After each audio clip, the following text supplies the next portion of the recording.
we are gonna make some yellow curry. You gotta start out with authentic curry paste. Saute that shit with some garlic and onion. Next, you're gonna wanna add coconut cream. I guess you can use milk, but I like cream because it's all the good milky stuff. And then some bloops of fish sauce. A little bit of brown sugar.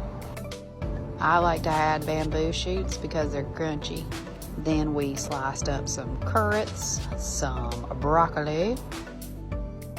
You can add any type of mushroom, but we have been addicted to these from the Asian market. Also some red bell pepper. These are the mushrooms going in.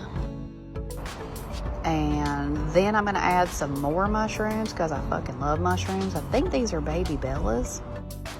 Basically all the mushrooms all the time. Also added some bok choy because it's delicious. Next we added some sliced up green onion. After you've added all your vegetables, mix it in the sauce and let it cook as long as you can stand it. I was hangry, so it was about 30 minutes. I made jasmine rice and ladled this stuff over the side.